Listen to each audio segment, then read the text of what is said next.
Hello friends, welcome to நாகுவின் சமையல். நம்ம இன்றைக்கி வெஜிடபிள் பிரியாணியும் ஆனியன் ரைத்தாவும் செய்ய போகிறோம். அது எப்படி செய்யுதுன்னு இப்போ பார்க்கலாம். இப்போ தான் எங்கள் சேனலை ஃபஸ்ட் டைம் பார்க்குறீங்கன்னா கீழே இருக்கிற ரெட் கலர் சப்ஸ்கிரைப் பட்டனை கிளிக் பண்ணுங்கள். கூடவே இருக்கிற பெல் ஐக்கனையும் கிளிக் பண்ணுங்கள். அப்போ தான் நாங்கள் போடுற வீடியோ எல்லாம் உங்களுக்கு நோட்டிஃபிகேஷனாக வரும். இது செய்கிறதுக்கு ஒரு கேரட்டை, சின்னதாக ஒரு கேரட் தான் என்கிட்ட இருந்துச்சு. அந்த ஒரு கேரட்டை வந்து தோல் சீவிட்டு இந்த மாதிரி குட்டி குட்டியாக நறுக்கி வச்சுருக்கேன். அப்புறம் கொஞ்சம் காலிஃப்ளவர் எடுத்திருக்கேன். காலிஃப்ளவர் ரொம்ப போட்டால் நல்லா இருக்காதுங்கிறக்காக கொஞ்சமாக எடுத்திருக்கேன். அப்புறம் பச்சை பட்டாணி கொஞ்சம் எடுத்திருக்கேன். நீங்கள் வந்து காஞ்ச பட்டாணினா நல்லா ஊற வச்சுட்டு வேக வச்சு எடுத்துக்கோங்க. அப்போ தான் எல்லாம் சேர்ந்து நல்லா கரெக்டாக வேகிறதுக்கு சரியாக இருக்கும். அப்புறம் ஒரு உருளைக்கிழங்கு எடுத்து அதுவே நல்லா தோலை சீவிட்டு நல்லா கழுவிட்டு இந்த மாதிரி நறுக்கி எடுத்துக்கோங்க. அப்புறம் 15 பீன்ஸ் எடுத்திருக்கேன். அப்புறம் 15லேருந்து 20 வரையும் சோயா எடுத்து அதுவையும் நல்லா ஒரு அரை மணி நேரத்துக்கு வெந்நீரில் போட்டுட்டு அதுக்கப்புறம் 2 தடவை பச்சை தண்ணி ஊற்றி கழுவிட்டு ஒரு சோயா வந்து 4 இதுவாக நறுக்கி எடுத்து வச்சுருக்கேன். அப்புறம் கொஞ்சம் கொத்தமல்லியும் புதினாவும் எடுத்து நறுக்கி வச்சுருக்கேன். 3 பச்சை மிளகாய் எடுத்திருக்கேன்.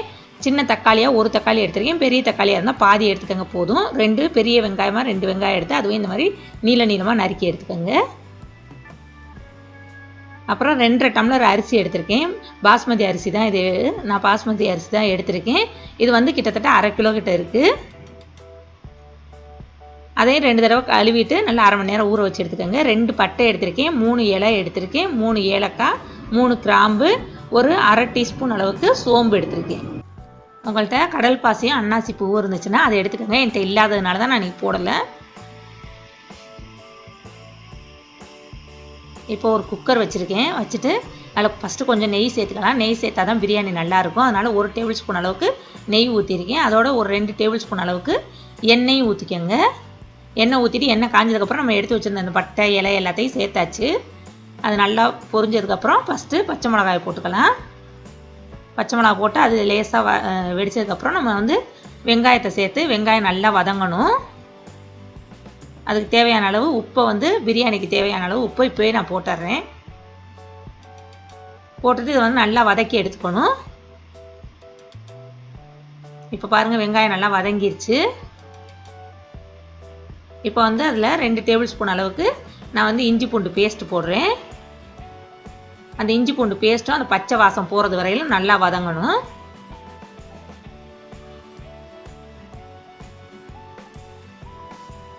அந்த எண்ணெய் அப்படி பிரிஞ்சு வரணும். அது அளவுக்கு வதக்கி எடுத்துக்கோங்க. அப்போ தான் அந்த பச்சை வாசம் வராது.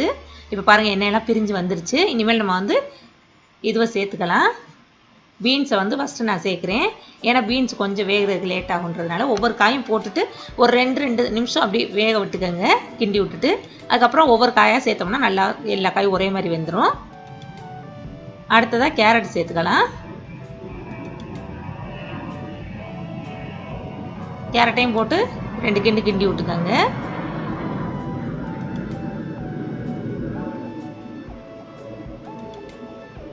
அதுக்கு அடுத்து உருளைக்கிழங்கு போடுறேன்.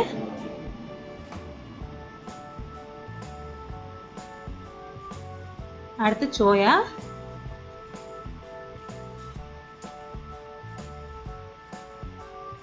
அடுத்து காலிஃப்ளவர் போடுறேன்.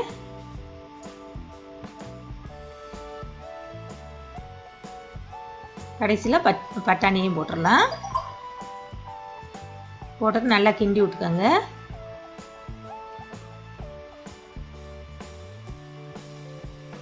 இப்போ வச்சுருக்க தக்காளியையும் அந்த புதினா கொத்தமல்லி 2ஐயும் சேர்த்துடலாம். எல்லாமே இப்போ நல்லா வதங்கணும்.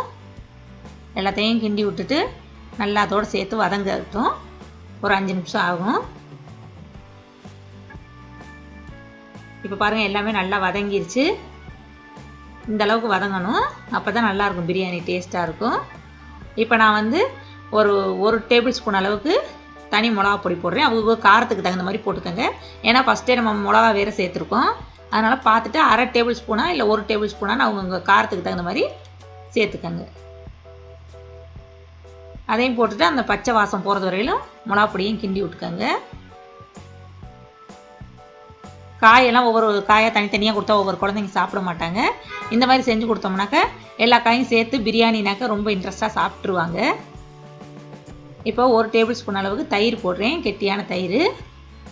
நீங்கள் பார்த்துக்கங்க. ரொம்ப இதுவாக இருந்துச்சுன்னா, புளிப்பாக தக்காளி நிறையா இருந்துச்சுனாக்கா கம்மியாக போட்டுக்கோங்க தயிர். அப்படி இல்லைன்னா 1 டேபிள் ஸ்பூன் போடுங்க. பார்த்துட்டு சேர்த்துக்கங்க தயிரை. இப்போ பாருங்கள் எண்ணெயெல்லாம் பிரிஞ்சு வந்துருச்சு. தயிர் சேர்த்துட்டு அந்த அளவுக்கு நல்லா எண்ணெய் பிரிஞ்சு வர்ற அளவுக்கு வதக்கி எடுத்துக்கங்க. காய் தயிர் எல்லாமே சேர்ந்து இதுவாகணும், வதங்கணும். இப்போ நான் வந்து 2.5 டம்ளர் இந்த டம்ளரில் தான் அரிசி எடுத்தேன். இதே டம்ளரில் இப்போ வந்து 5 டம்ளர் தண்ணி ஊற்றுறேன். 1 டம்ளருக்கு 2 டம்ளர் அளவு தண்ணி பாஸ்மதி அரிசிக்கு. இப்போ 5 டம்ளர் தண்ணி ஊற்றியாச்சு.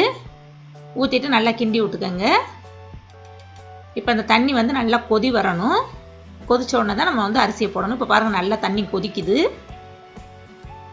இப்போ வந்து நம்ம அரிசியை வந்து தண்ணி இல்லாமல் நல்லா வடிச்சிட்டு சேர்த்துக்கங்க. ஏன்னா தண்ணியோடு சேர்த்தோம்னாக்க அப்புறம் குழஞ்சி போயிடும். அதனால் முடிஞ்ச அளவுக்கு தண்ணி இல்லாமல் வடிச்சிட்டு மெதுவாக கிண்டி விடுங்க. அரிசி உடஞ்சி போயிடாமல் இந்த மாதிரி மெதுவாக கிண்டிட்டு மூடியை போட்டு ஒரே ஒரு விசில் வச்சு எடுத்தோம்னா போதும். ஒரு விசில் வந்தோடனே அடுப்பு ஆஃப் பண்ணிடுங்க. இப்போ இந்த சைடில் நம்ம வந்து இந்த பிரியாணிக்கு தேவையான ஆனியனும் குக்கும்பரும் வச்சு ரைத்தா பண்ண போகிறோம். அது எப்படி பண்ணுறதுன்னு இப்போ பார்க்கலாம். ஒரு பெரிய வெங்காயத்தை எடுத்து இந்த மாதிரி குட்டி குட்டியாக நறுக்கி வச்சுருக்கேன். நல்லா சின்ன சின்னமாக நறுக்கிக்கங்க.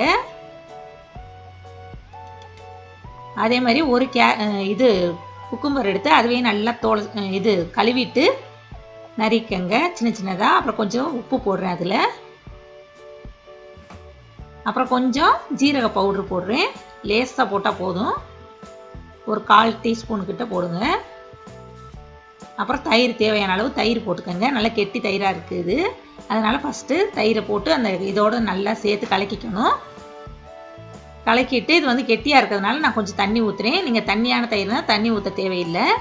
இப்போ கொஞ்சம் தேவையான அளவு தண்ணி ஊற்றிட்டு அது நல்லா கிண்டி விட்டுக்கோங்க. இதில் வந்து கொத்தமல்லி, புதினா, இதெல்லாம் பச்சை மிளகாயெல்லாம் வேணும்னா நீங்கள் சேர்த்துக்கங்க. நான் இன்றைக்கி வந்து எதுவுமே போடலை, சிம்பிளாக தான் வைக்கிறேன்.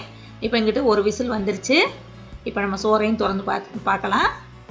பாருங்கள் எவ்வளோ அழகாக சூப்பராக வெந்து வந்துருச்சு. நல்லா குழையவே இல்லை. எல்லா சோறும் ஒன்றுன்னா தனித்தனியாக இருக்குது. எல்லாம் சூப்பராக கலர்ஃபுல்லாக இருக்குது பாருங்கள் சோறு. இது ரொம்ப ரொம்ப சூப்பராக இருக்கும் இந்த பிரியாணி. கண்டிப்பாக எல்லோரும் ட்ரை பண்ணி பாருங்கள். இந்த வீடியோ உங்களுக்கு பிடிச்சிச்சின்னா லைக் பண்ணுங்கள், ஷேர் பண்ணுங்கள், சப்ஸ்கிரைப் பண்ணுங்கள். கூடவே இருக்கிற பெல் ஐக்கானையும் கிளிக் பண்ணுங்கள். தேங்க்யூ.